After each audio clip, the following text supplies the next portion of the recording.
I got a newsletter from the DFL that pointedly said it's always the Klassiker, which I think, and you know who you are when you listen to this podcast, is a pointed response to us wondering earlier this year whether this is still a Klassiker. Stefan, I actually wonder at this point if it's ever been a Klassiker, because here's my response to this. The term the term comes back to, of course, Barcelona against Real Madrid, the Clásico, right? And when Dortmund had those 2 years under Jürgen Klopp and really chased Bayern, and it became a really big game. They had German Cup finals against one another, etc. This term German, this is like the German Classico, was used, which I think was terrible marketing at the time. And then, of course, we started using the German term Klassiker, to which my response has always been, well, there is a Klassiker in German football, and that's Bayern against Dortmund. Traditionally, that goes back to the late 1960s, even into the 1970s, and we go further than that. We still think, whenever Bayern play against Gladbach, that still seems very special to this day. And those two teams seem to have a full-on rivalry. And, this is a game too that is always close. So, to the DFL marketing guys that have cooked this up, I respond, Stefan, I think this has never been a Klassiker. Yeah, I mean, it hasn't really. We've talked about this before on the show. As you said, the kind of historic Klassiker is Gladbach. Over the years, other clubs have kind of shown up and become the Bayern hunters, if you will. I can't remember what the German term is, but that's kind of the English translation. Bayern Jäger, maybe, or something like that. Jäger, yeah. I don't know. Bayern hunters. Yeah. I think the definition, the weird thing about the terminology is that it's that term rather than der Klassiker is a term that's been applied to the team that has had the capacity to challenge Bayern in that period of time for 2 or 3 seasons. And then when they diminish and another power emerges to challenge Bayern, they then get that term applied to them, So it's been Stuttgart, it's been Leverkusen, it's been Werder Bremen, it's been whoever else. Dortmund at times. Yeah, of course. Oh, yeah, absolutely. Dortmund at times. The weird thing is that when it came to Dortmund's time, during Jurgen Klopp's time at the club, you're right, the El Clasico was this incredibly, popular thing. And it was almost like assumed that, well, Germany needs to have its own equivalent. And we've stuck with that term, even though Dortmund were never the classic rivals of Bayern Munich. They were just the Bayern hunters of the time. And right now, if we were to use that old term, it would be Leverkusen right now, which is the way it typically has been. But now we're just kind of stuck with having to keep calling this fixture the Klassiker, even though Dortmund can't even really kind of get their house in order to challenge for a top 4 finish. Never mind challenge Dortmund, challenge Bayern. So it's annoying because it gets so much hype and it gets so much pressure put on it. I mean, like, I do a lot of media stuff, and there's a for example, the Bundesliga rights holders in India, Sony Sports. They who I do work for, they market the hell out of this game. And then they have people like me on the show to talk about it. And we try and hype it up and we try and talk about it. And then at half-time, Dortmund are like 4-0 down. And I have to try and keep a straight face and say, oh, well, it's just the way of it sometimes. And then you get people saying, well, German football's not serious because, no one can challenge Bayern. It's like, well, people do challenge Bayern, but it shouldn't always be on Dortmund's shoulders to be that challenge. And it's only because we keep using this term that it keeps getting applied to Dortmund. And it's now I think it's almost gone to this point where it's almost a term of mockery for the fixture, because it hasn't really been relevant. I know Dortmund technically challenged for the title a couple of seasons ago, but in the grand scheme of things, like, this has never been a rivalry, and it's never really been a balanced derby by any means, or balanced fixture by any means. Well, the problem too with it is when you go and use the term Clásico, right, in the Spanish-speaking world, like, that term applies to Boca Juniors against River Plate, for example, like the Super Classico in Argentina, right? But there's more to that than just that rivalry between the two biggest clubs in that country. It's also a rivalry between socioeconomic groups in the capital, Buenos Aires, right? With River Plate being the upper class club and Boca Juniors being the working class club. You go to Spain, where this term Klassiker is borrowed from. It's the term comes really from, well, the fact that Real Madrid were the team of the regime, right? And Barcelona were the team representing a region that wanted to become independent from Spain. And so, there was real hate and rivalry in this. And this game in the 1990s, I remember in Dortmund, where the first time around Dortmund really challenged Bayern and also then won the Champions League. There was a lot of energy and angst and anxiety around this game, but the fan groups aren't exactly hateful to one another. These regions are just so different, and historically speaking, and I know we haven't seen it in almost a lifetime now, is the biggest rival for Bayern Munich was 1860 Munich. That was that clash in the city of Munich where you had the rich club Bayern Munich challenging the workers club 1860 or the other way around. And that was what the Classicos in other countries represented. We just don't have that anymore because, the Bayern Munich's traditional rival is gone. I think another derby that, this is probably the biggest derby in German football is Schalke Dortmund. That is a full-on rivalry. And, for Gladbach against Bayern Munich had that term given to them because, actually, there was a small upstart village in Mönchengladbach challenging the big boys from the rich city of Munich. So that is, I think, where I struggle a little bit with the terminology. It feels like we needed to invent something that other countries had, and it doesn't really fit because, it just doesn't really quite work that way. And as you said, there's always been different clubs that have challenged Bayern Munich through the ages. Like right now it's Leverkusen. So do we then apply this term to Leverkusen? Because if they keep challenging Bayern or maybe win this title and do it, we get to the actual match and what it means for the title race and all of that in a moment. But shouldn't it be Leverkusen now then, if we use this term so loosely? Yeah, absolutely. That's what I said a moment ago. And equally, if Schalke, out of what feels like more and more like a miracle, were to get back into the Bundesliga one day, what does that make of the Der Klassiker if Schalke are back in it? Does Schalke and Dortmund become a rivalry, or does that just get shunned and awkwardly ignored because because we have to continue pretending that this derby between Bayern and Dortmund exists? So, yeah, you're right. It's an odd fit. It's a very odd fit. Having said all that, I actually think it could be a pretty interesting end-to-end game, which could have serious consequences on the game. So, despite mocking the marketing and preview and apparent kind of narratives around it all, it's a match which does actually have some serious consequences to it for both clubs. We've talked about both of them on the on the bonus show this week, so you can go listen to that. We did instant reactions to both Bayern and Dortmund's Champions League games, neither of which did terribly well. But yeah, Manu, it's a game that both teams will probably be looking to try and win. Obviously, the onus is on Bayern to win this game because they're in the middle of a really feisty title challenge, or at least on the cusp of a feisty title challenge if they drop any more points. But Dortmund are obviously absolutely desperate for points as well because they're trying to get back into the top four, to get back into the Champions League. But both clubs decimated by injuries, struggling to keep a clean sheet amongst them, and also have very tricky Champions League second legs next week.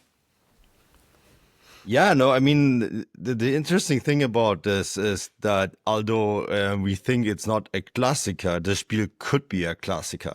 Or classic, because I think this is going to be a very intriguing match. I think Dortmund disappointed more of the two teams in the Champions League. Bayern are walking on crutches, which I think is something that actually adds to the intrigue of this match. I think Bayern is still very much in their Champions League fixture, which also complicates that for them because they have to kind of juggle playing Dortmund while keeping Leverkusen at bay, right? Who play Union Berlin, while also ensuring that they have enough fit players for next Wednesday when they play Inter Milan. Whereas Dortmund, after losing 4-0 to Barcelona, they now completely have to focus on reaching the Champions League again, right? The Bundesliga being their only avenue, and we said it last week. When you look at the table now, it is not impossible for Dortmund anymore to finish in the top four. But to get into the top four, they have to win every single one of their last games. I think that is, the moment you start slipping one or two games here, I think the math becomes very tricky. So Dortmund are in a position now where they have to pretty much win every single one of their league games. And Dortmund were actually really good in the return fixture against Bayern Munich too. That game ended 1-1, and they needed a genius play by Jamal Musiala to equalize it. There was some questionable tactical decisions by Nuri Sahin at the time for Bayern Munich to get into this match as well. Gittins had a fantastic day, completely overran Konrad Leimer there, right? It feels like a lifetime ago, but that was actually this season. And remember, Jamal Musiala, the guy who rescued Bayern Munich in this particular match, isn't actually going to play because he's hurt. And I think that is where the intrigue comes from for me, is that this Bayern Munich team is so depleted, and they're now playing a Dortmund team that their only focus is the league. They have to win every single game in the league. Other than Schlotterbeck, all the key players are there. And I think, if you're Niko Kovac, this is the other thing. There's always this really interesting side story that goes on when the former coach returns to Bayern Munich. I remember when Felix Magath returned to Bayern and beat them, right? There's that extra little bit of motivation too. Niko Kovac will want to have a point to prove that he was, when he was fired from Bayern Munich, that was maybe a mistake. So that adds further intrigue. And before you know it, I think we're going to actually have a really good game here. And a game too where I think Dortmund, if they play this right, are probably going to take this to Bayern, because that backline is there for the taking. Yeah, well, that's the kind of interesting thing about this. Both teams have really properly decimated backlines. And I think both showed that in the Champions League in midweek, to be perfectly honest with you. They're obviously on the Bayern side. You've got Davies, they're missing Upamecano. I just had the lineups up in front of me there for Bayern Munich. Davies missing, Ito missing, Neuer missing, Upamecano missing. So we'll probably see an identical backline to the one we saw against Inter Milan, which I didn't think did terribly well, to be honest with you. Maybe we might see Guerrero moved back to left back. Stanisic was pretty blunt, I guess is the word I'm looking for, at left back. He doesn't really offer that didn't offer much going forward or in defence, to be honest with you. But equally, I thought Kim Min-jae was all over the place. And it's a team, it's a backline that Dortmund should be looking to target. There's no doubt about it. And then equally on the Dortmund side, that backline without Schlotterbeck in it is a basket case. It's a disaster waiting to happen. We had a discussion about Anton in midweek about whether we both can disagree on whether he's a good player, he's just in the wrong system or something, or whatever else. But fact of the matter is right now that him and Emre Can alongside each other don't really work very well. Bensebaini doesn't offer much support on the left. Ryerson, I think, has done a good job this season on the right-hand side, but he's only one man. And Gregor Kobel is going through his really kind of inconsistent season, where I thought he did really well against Freiburg in mid weekend, but then he just kind of chucks up a goal in against Robert Lewandowski in midweek. So that backline's all over the place. Equally, from a Dortmund point of view, and I guess from a Bayern point of view as well, their midfields are relatively decimated too. Kicker suggesting that Palhinha might come in for Goretzka in this game, which I'd be quite surprised by, to be honest with you. Maybe Kompany wants to rest Goretzka for the Inter Milan game, but we've seen very little from Palhinha to suggest that he's ready to kind of step into this match and dominate it. And then equally on the opposite side, and this might be a bonus for Dortmund, Pascal Gross comes back into the team after he was suspended for the Champions League match. And I went on a whole rant on our bonus show about Nemcha and how I didn't think he did particularly well at all against Barcelona. So that's maybe an area where Dortmund can maybe look to try and dominate. But yeah, up front, it's undoubtedly where things are going to happen for either of these two teams. Bayern have Olise to fall back on. At this point in time, he's probably the only player they can rely on in that front line. After Harry Kane's obvious misses and Leroy Sané's equally inconsistent form, it really feels like with Musiala out the team, everything just seems to be coming down to Olise right now. Almost like a one-man show. And then equally on the Dortmund side, we talked about this again on the bonus show in terms of how Kovac continues to kind of chop and change from one game to the next, and how against Freiburg they had a pretty decent setup where they had Adeyemi and Bayer up front alongside each other in this kind of front two, and then he just kind of decides to kind of throw Guirassy into that mix against Barcelona, and it just didn't really work very well. So if it sounds like I'm talking about two teams here who don't know their arse from their elbow, that's because that's how it is, to be perfectly honest with you. Both of these teams are struggling in defence. They're both struggling in attack. They both look jaded. They both look tired. They both are missing most of their key players. And hopefully that should make for a really interesting football match. Well, yeah, it should. I mean, I think the interesting so Sky is actually projecting that Palhinha will start over Goretzka. I think Kicker is saying there's a possibility.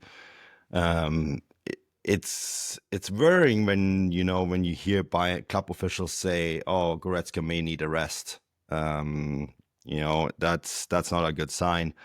The Sky also is projecting a lineup for Dortmund. It's going to be essentially a 4-2-3-1 with Brandt and Groß on the double pivot.